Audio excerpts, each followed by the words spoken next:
नमस्कार, नवभारत टाइम्स.com में आप सभी का स्वागत है। छत्तीसगढ़ में करीब 4 घंटे के मुठभेड़ के बाद नक्सलियों ने एक बड़ी वारदात को अंजाम दिया है। कुख्यात नक्सली कमांडर हिडमा के गढ़ में सुरक्षा बल के जवान करीब 2000 जवान ऑपरेशन के लिए शनिवार को दोपहर सुबह में करीब 11 बजे उस इलाके में सुकमा और बीजापुर बॉर्डर स्थित जो उसका गांव है उस इलाके में घुसे थे। लेकिन नक्सलियों ने जिस तरीके से बनाया था उसमें सुरक्षा बल के जवानों को फंसा लिया और उसके बाद पहाड़ के ऊपर से अत्याधुनिक हथियारों से नक्सलियों ने जवानों के ऊपर फायरिंग शुरू कर दी।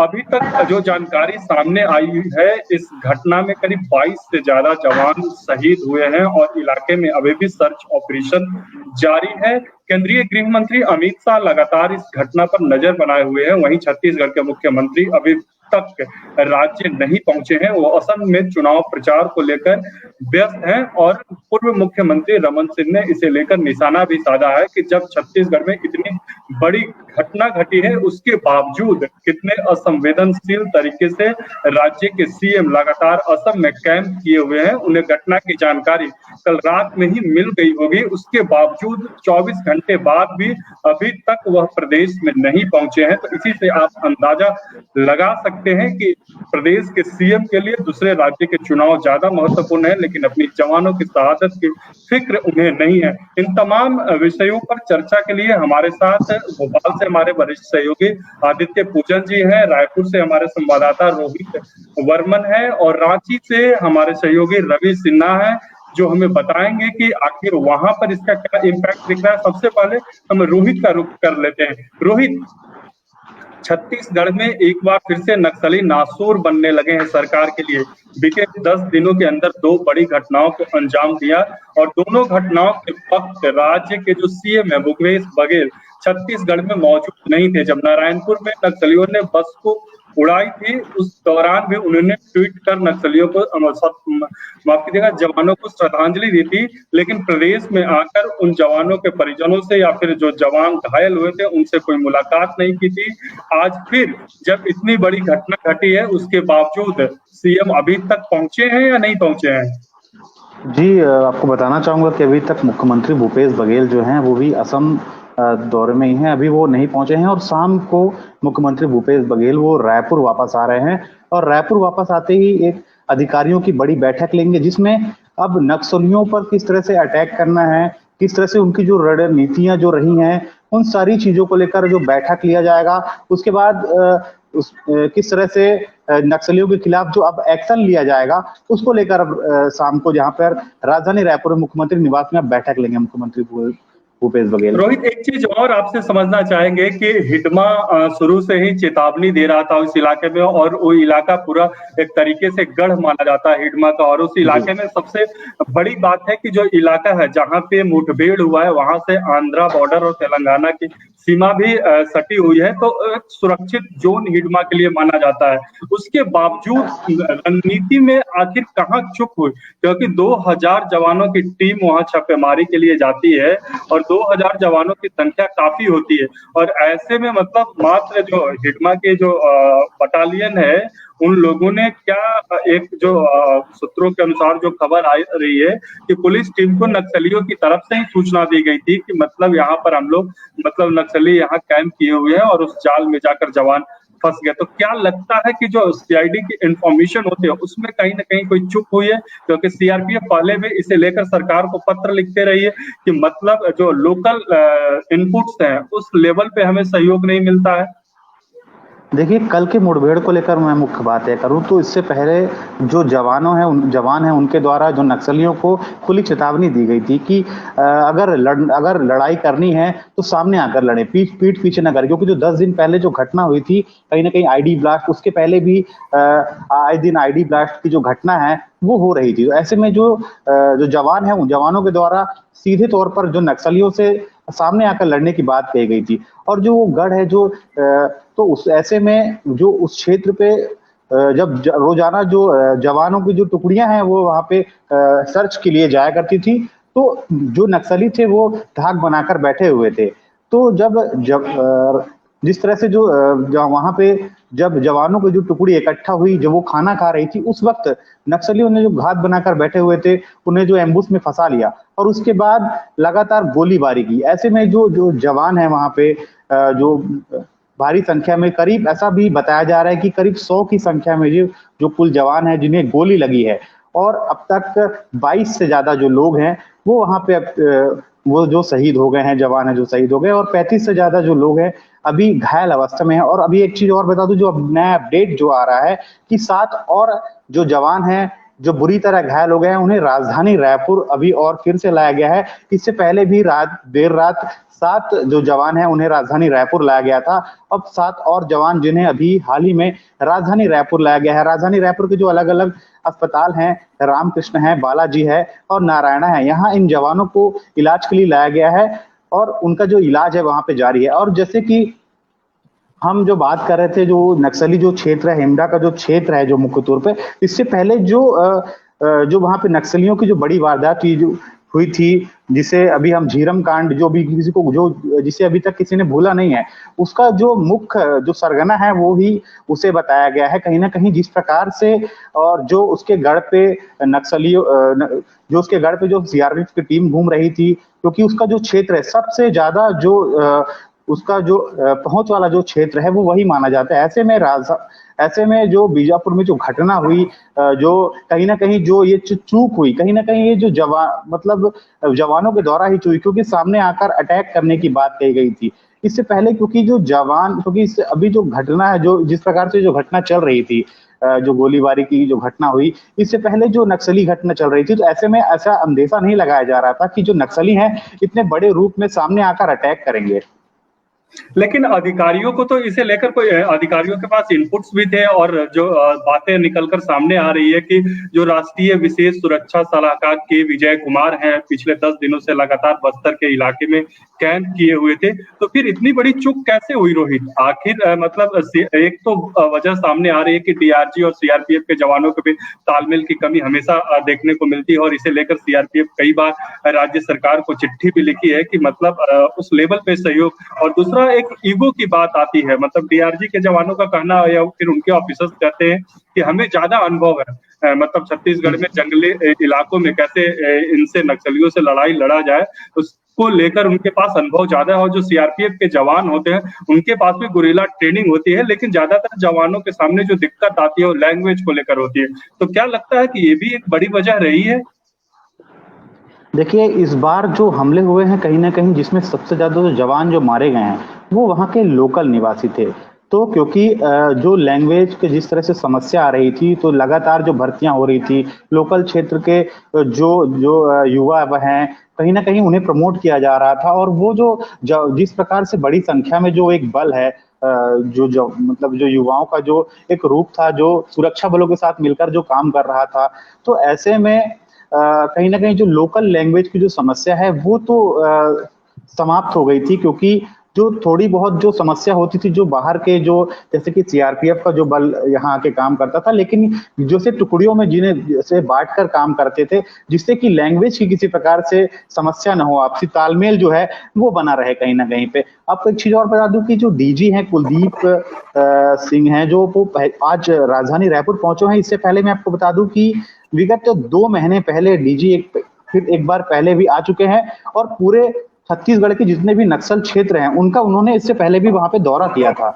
और उस वक्त भी जो भी छत्तीसगढ़ के जो बॉर्डर है, उड़ीसा बॉर्डर है, महाराष्ट्र बॉर्डर है, जो ज्यादा नक्सल जो क्षेत्र है वहां जा जाकर उन्होंने जो अधिकारी है उनके साथ बैठक ली थी। और जितने भी वहां की जो उनकी जो टीम है, वो टीम के साथ उन्होंने जो रणनीति बनाई थी कि आने वाले समय में अगर किसी प्रकार से नक्सली घटना अगर होती है तो उसका सामना किस प्रकार से किया जाएगा। लेकिन जो अभी हाल ही में जो घटना हुई, कहीं ना कहीं एक बड़ी चूक है कि जिस प्रकार से अगर जवानों को घेर के मारा गया, इससे पहले भी जो घटना हुई है कहीं ना कहीं सामने से मुठभेड़ हुआ करती थी। लेकिन इस बार की जो घटना को अगर देखा जाए तो ज्यादा से ज्यादा गोलीबारी जो हुई है, नक्सलियों की तरफ से पहले गोलीबारी हुई है, जवानों की तरफ से कम गोलीबारी हुई है। क्योंकि कहीं ना कहीं काउंटर अटैक की जो बात भी सामने आ रही थी कि काउंटर तो जवान कर रहे थे, लेकिन कहीं ना कहीं नक्सली हावी होती हुई दिखा रही। लेकिन उसके बावजूद क्योंकि जवानों की संख्या ज्यादा थी।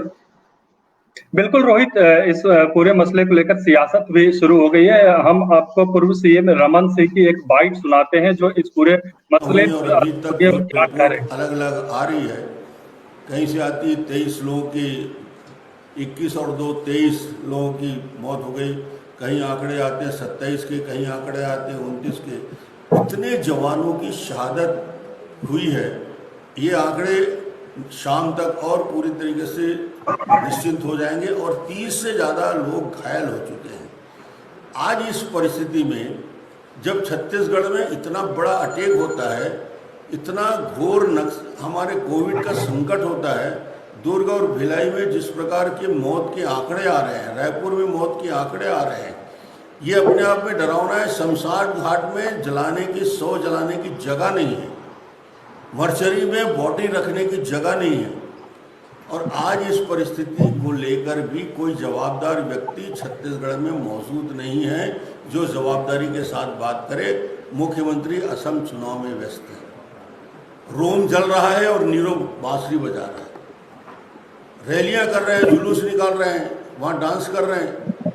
इतनी बड़ी घटना के बाद, इतना बड़ा संकट आने के बाद ये जब मालूम हो जाता है कि 23 जवान की शहादत हो गई, मुख्यमंत्री ने ज़रूरत नहीं समझा कि बीजापुर में जाके उन जवानों को, उन पुलिस के लोगों को सांत्वना दें, उनके परिवार वालों को संदेश भेजें, घायलों को चिंता करें और देखने की चिंता करें। मुख्यमंत्री को चुनाव असम उनकी प्राथमिकता हो गई है। छत्तीसगढ़ के उस बड़ी घटना होने के बाद भी ये चिंता नहीं है कि उन परिवारों को जो आज शहादत हुए, शहीद हुए हैं, उनके लिए कोई दो शब्द बोले और बात करें। आज भी जब इतनी बड़ी घटना हो गई, जवानों के शव लाए जा रहे हैं, वहाँ रैलियाँ चल रही हैं। ये आश्चर्य होता है, हिंदुस्तान में किसी राज्य में का मुख्यमंत्री इतना संवेदनहीन नहीं हो सकता कि कहीं किसी के क्षेत्र में विधानसभा में इतनी बड़ी घटना हो गई हो और हम वहाँ पर रैलियाँ निकालकर वोट मांग रहे हैं। क्या ऐसे भी वोट मांगा जा सकता है? जब बिल्कुल, तो आदित्य जी के पास चलते हैं। आदित्य जी, जिस तरीके से भूपेश बघेल कटघरे में है, गृह मंत्री अमित शाह अपना कार्यक्रम रद्द कर गुवाहाटी से दिल्ली के लिए रवाना हो जाते हैं, लेकिन जिस राज्य में घटना घटित होती है वहां के सीएम अभी भी वहां चुनाव प्रचार में व्यस्त हैं। तो क्या लगता है कि मतलब जो जवानों की शहादत है उससे ज्यादा सीएम के लिए असम का चुनाव जरूरी है? नहीं, एक चीज तो ये स्पष्ट है कि सरकार का जो रवैया है, जो इस लंबी पुरानी समस्या लेकर तमाम रणनीतियां बनाई जाती हैं, तमाम दावे किए जाते हैं, लेकिन सरकार का जो रवैया है वो ऑफिशियल सा दिखता है। इतनी बड़ी घटना की मेरे हिसाब से कोई चिंता नहीं कि ये सरकार की संवेदनहीनता ही दिखा रहा है। ये यदि मुख्यमंत्री अब तक राज्य में नहीं लौटे हैं, अब यदि वो आते हैं, फिर मीटिंग होती है, तो वो तो सामान्य सी ऑफिशियल प्रक्रिया है कि मुख्यमंत्री आएंगे, यदि कोई घटना हुई है तो उस पर मीटिंग करेंगे, फिर सही स्ट्रैटेजी बनेगी। लेकिन ऑन द इतना समय बीत जाने, 24 घंटे बीत चुका है और अभी तक सीएम नहीं आए हैं, राज्य में मौजूद हैं, जवानों से अस्पताल गए, उन्होंने ये कहा कि मुख्यमंत्री की रणनीति है कि वो नक्सलियों का जवाब विकास देते, लेकिन अभी विकास की बात करने का अभी है। अभी तो हुआ है, जो घटना हुई है, इतनी जवानों की जान गई, तो उसमें ऑन द स्पॉट आप क्या कर रहे हैं और सरकार से कैसे निपट रही है, तो ये शासन के मुखिया का वहाँ मौजूद होना जरूरी है। नहीं है, निश्चित रूप से ये संवेदनहीन है और मेरे हिसाब से यदि पार्टियां तंज कस रही है तो बिल्कुल ही बिल्कुल। जब हमें याद है कि पुलवामा हमला हुआ था, तब प्रधानमंत्री नरेंद्र मोदी का एक कार्यक्रम चल रहा था और उसकी तस्वीर को लेकर कि जवान इधर शहीद हो रहे थे और पीएम उधर तस्वीर खिंचवा रहे थे, तो कांग्रेस ने खूब निशाना साधा था। लेकिन अब इतनी असंवेदनशीलता सीएम की तरफ से कि राज्य के अधिकारियों ने उन्हें करीब, कल की घटना है, कल ही मुठभेड़ हुई थी, तो इसकी क्या परिणाम आने वाले हैं इसकी सूचना तो सीएम को मिल गई होगी। उसके बावजूद सुबह में जब उनसे गृह मंत्री बात करते हैं तब तब सीएम का एक बयान आता है कि हम शाम तक रायपुर पहुंचेंगे, उससे पहले उनका कोई ट्वीट तक नहीं आता है। तो इसे लेकर कहीं न कहीं लगता है कि मतलब जिस मुद्दे को लेकर कांग्रेस बीजेपी को घेरती रही है और खुद उसी आधार पर फंसती नजर आ रही है। बिल्कुल, बिल्कुल। पहले कांग्रेस ने जब पुलवामा हमले के समय इसको बहुत बड़ा बनाया था। जब इधर हमारे जवान शहीद हुए थे, प्रधानमंत्री एक कार्यक्रम में शूटिंग में व्यस्त, टीवी कार्यक्रम की शूटिंग में व्यस्त थे। तो तमाम को लेकर लगाए गए थे, तमाम बयान आए थे, लेकिन आज कांग्रेस ठीक उसी हालत में है। मुख्यमंत्री राज्य में नहीं है, उनको सूचना दी गई है और उनके पास अधिकारियां हैं, चल रहा है, लेकिन वो उन्होंने बयान दे करके अपने समझ आपको आ रहा हम आने के बाद फिर वही बात है कि आधिकारिक जो चीजें वो आधिकारिक चलती रहेगी। घटना के पीछे की जो तमाम वजह है, यदि कहीं कोऑर्डिनेशन करती है, यदि हमारा क्लियर है कि जैसा विदित ने बताया, सीआरपीएफ के ही नहीं तो एंटी नक्सल ऑपरेशन के जितने शीर्ष अधिकारी थे वो करीब पिछले 10 दिनों से राज्य में कैंप कर रहे थे। इस दौरान ये दो बड़ी बड़ी घटनाएं हो गई, उड़ाया गया, ये इतना विभत्स और सरकार से नहीं रहा पहली नजर में। जो मुख्यमंत्री का जो रवैया है उसको देख करके यह नहीं लग रहा इसको लेकर अब भी गंभीर है। तो थोड़ा ज्यादा चौंकाने वाला है, क्योंकि इसी कांग्रेस पार्टी की पूरा नेतृत्व साल पहले बीजेपी की सरकार पूरा नेतृत्व एक नक्सली हमले का शिकार हुआ था और उसका जो लीडरशिप स्टेट में थी वो खत्म हो गई थी। और उसके बाद भी जो कांग्रेस ये रवैया है, कांग्रेस का ये रवैया, तो ये वास्तव में चौंकाने वाला है। बिल्कुल, इसे लेकर बीजेपी के आईटी सेल के जो प्रमुख हैं अमित मालवीय, उन्होंने भी भूपेश बघेल पर निशाना साधा है। अब अपने सहयोगी रवि सिन्हा के पास रांची चलते हैं। रवि जी, हिडमा का प्रभुत्व झारखंड के भी कई इलाकों में रहा है और वहां के पुलिस की मोस्ट वांटेड नक्सलियों की सूची में हिडमा शामिल रहा है। तो क्या लगता है कि छत्तीसगढ़ में वारदात को अंजाम देने के बाद हिडमा झारखंड की सीमा में प्रवेश कर सकता है? वहां भी इस तरह को लेकर कोई अलर्ट वगैरह है? जी सर, मैं बताना चाहूँगा कि जब भी इस तरह की नक्सली घटनाएं होती है और छत्तीसगढ़ में होती है तो नक्सली झारखंड आ जाते हैं, और जब यहाँ नक्सली गतिविधियों को अंजाम दिया जाता है तो यहाँ से नक्सली भाग के छत्तीसगढ़ पहुंच जाते हैं। राज्य के कई जिले की सीमाएं छत्तीसगढ़ से सटी हुई है, और जैसे ही ये घटना सामने आई है, झारखंड पुलिस मुख्यालय की ओर से भी हाई अलर्ट जारी कर दिया गया है और सीमावर्ती इलाकों में पुलिस के सहयोग से एक अभियान भी चलाया जा रहा है। और निश्चित रूप से जो ये घटनाएं हुई है, कहीं ना कहीं सुरक्षा में चूक जा सकता है, लेकिन यह भी कहना अभी जल्दबाजी होगा कि किस तरह से ये घटना हुई, कहाँ चूक हुई, ये तो है। लेकिन के विजय कुमार जैसे जो राष्ट्रीय सुरक्षा सलाहकार है और काफी जाने माने नक्सल उन्मूलन के रूप में उनकी ख्याति भी है, उनके रहने के वहाँ मौजूद रहने के बावजूद चिंता का विषय जरूर है। इसके बावजूद अगर हाल के वर्षों में देखा जाए तो झारखंड में नक्सली घटनाओं में कमी आई है। अगर आंकड़ों के अनुसार हम अगर बात करें तो पिछले 2 सालों में झारखंड में नक्सली घटनाएं काफी कम हुई है। झारखंड पुलिस मुख्यालय से जो प्राप्त है उसके अनुसार वर्ष 2018 में 61 नक्सली घटनाएं हुई थी और वर्ष 2019 घटनाएं हुई थी, जबकि वर्ष 2020 में सिर्फ 112 घटनाएं हुई। और अभी जो झारखंड पुलिस की ओर से चलाया जा रहा अभियान, उसके तहत कई जो कि हथियार भी बरामद हो रहे हैं। लेकिन यह करना जल्दबाजी होगा कि झारखंड में नक्सली घटनाओं में खत्म हो गया है या कमी आई है, ऐसा नहीं है, क्योंकि अब माओवादी संगठन के अलावा कई ऐसे छोटे छोटे विभिन्न जिलों में एक कहा जा सकता है कि आपराधिक गिरोह के रूप में कई संगठन खड़े हो गए हैं, जिसमें कि झारखंड टाइगर, लिबरेशन जी और जी, PLF, तो एक चीज कई बताएं संगठन।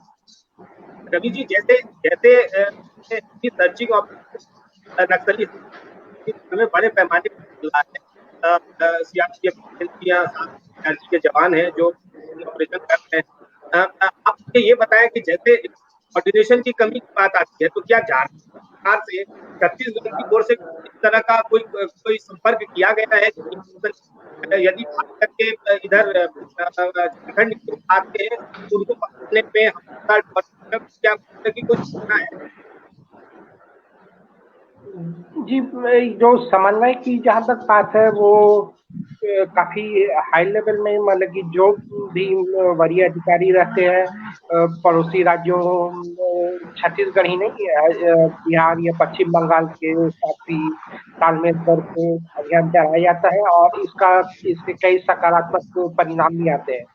हाल के दिनों में जो छत्तीसगढ़ महसूस करता है बूढ़ा पहाड़ी इलाका, वहाँ पिछले मतलब कि एक कहा जाता था कि वो नक्सलियों के लिए सेफ जोन है, लेकिन छत्तीसगढ़ पुलिस और झारखंड पुलिस सीआरपीएफ को जो साझा अभियान चलाया, मतलब करीब 1 साल तक लगातार वो अभियान चलता रहा और आज के दिनों में वहाँ वहाँ एक माना जा रहा है कि पूरी तरह से इलाके में नक्सलियों का सफाया हो चुका है। इसी वजह से सारसा इलाका में भी जो है वहाँ भी नक्सलियों का एक गढ़ माना जाता था, और जो ये एक छत्तीसगढ़ झारखंड आंध्र प्रदेश का एक जो कॉरिडोर था, उस कॉरिडोर को भी पुलिस ने एक तोड़ने का काम किया है, नक्सली घटनाओं में अंकुश लगा है। बिल्कुल रवि जी, हम आखिरी सवाल, हमारे पास समय की कमी है, अपने सहयोगी रोहित से ले लेते हैं। रोहित, अब आगे सुरक्षा बलों की क्या रणनीति है? कैसे मतलब नक्सलियों को जवाब देंगे? क्योंकि 10 दिनों के अंदर जिस तरीके से नक्सलियों ने 2 बड़ी घटनाओं को अंजाम दिया है, उसके बाद सुरक्षा बलों को सोचने पर मजबूर कर दिया है। देखिए, अभी तो जैसे कि राजनीतिक बयान जिस प्रकार से आ रहा है, गृह मंत्री जो हैं उनका बयान आया है, मुख्यमंत्री भूपेश बघेल का बयान आया है कि अब सीधी टक्कर होगी। कहीं न कहीं जिस प्रकार से ये जो अभी हमला हुआ है, अब उसको लेकर साफ तौर पर यह है कि मुख्यमंत्री भूपेश बघेल ने भी कहा है कि अब जो जिस प्रकार से जो नक्सली जिस प्रकार से घटना को जो अंजाम दे रहे हैं, तो अब सीधी तौर पर जो है, अब सीधी टक्कर की जो बात कह रहे हैं मुख्यमंत्री भूपेश बघेल ने भी कहा है, क्योंकि उन्होंने मीडिया से बात करते हुए कहा है कि जिस प्रकार से नक्सलियों ने जो घटना जो जिस प्रकार से जो कायराना हरकत की है, उसको लेकर अब जवाबी हमला दिया जाएगा, नक्सलियों के खिलाफ जवाबी जो कार्रवाई है वो की जाएगी। और जहां तक तैयारी की बात है तो जो भी पुलिस का जो भी सीआरपीएफ का जो भी बल है और जो भी यहाँ पे माना कैंप में था, वो सारी जो बलों की जो टुकड़ियां हैं वो कहीं ना कहीं जगदलपुर जो उनका मेन बेस कैंप है वहां के लिए रवाना कर दिया गया है। अभी जो ताजा जानकारी है उसके अनुसार कि जो जो भी इतना भी बल है पुलिस का और जो भी यहाँ उसे जगदलपुर के लिए जो रवाना कर दिया गया है। और एक चीज और जो अभी अपडेट निकल कर आ रही है जो सामने की, जो 12 शहीद जवानों को जो उनका जो शव है वो जगदलपुर ले आया गया है। अब इसके बाद उन्हें उनके परिजनों को सौंप दिया जाएगा। और जिस प्रकार हम अभी बात कर रहे थे कि जो जवाबी कार्रवाई की, तो अब पुलिस, अब चाहे वो पुलिस हो, चाहे वो सीआरपीएफ की जो टीम हो, चाहे वो कोबरा की टीम हो, अब लगातार केवल आदेश का ही इंतजार कर रही है कि जैसे ही अगर आदेश आता है, अब सीधे तौर पर जो नक्सलियों के ऊपर जो जवाबी हमले की जो बात सामने आ रही है वो अब की जाएगी। बिल्कुल, तो बार बार नक्सली हमला करते हैं, उसके बाद सरकार की तरफ से कहा जाता है कि हम जवाबी कार्रवाई करेंगे। चाहे दंतेवाड़ा की बात कर ले या झीरम घाटी में जो घटना घटी थी, उसके बावजूद छत्तीसगढ़ से नक्सलियों का सफाया नहीं हुआ है। हाँ, बीच में कुछ घटनाओं में जरूर कमी आई थी, लेकिन एक बार फिर से 2021 में नक्सलियों ने सुरक्षा बलों को चुनौती दी है। आप तमाम सहयोगियों को बहुत बहुत धन्यवाद। आप तमाम जो छत्तीसगढ़ नक्सली हमले से जुड़े जो तमाम खबरें हैं, उसके लिए आप नवभारत टाइम्स.com के साथ बने रहें। तब तक हमारी पूरी टीम को दीजिए इजाजत।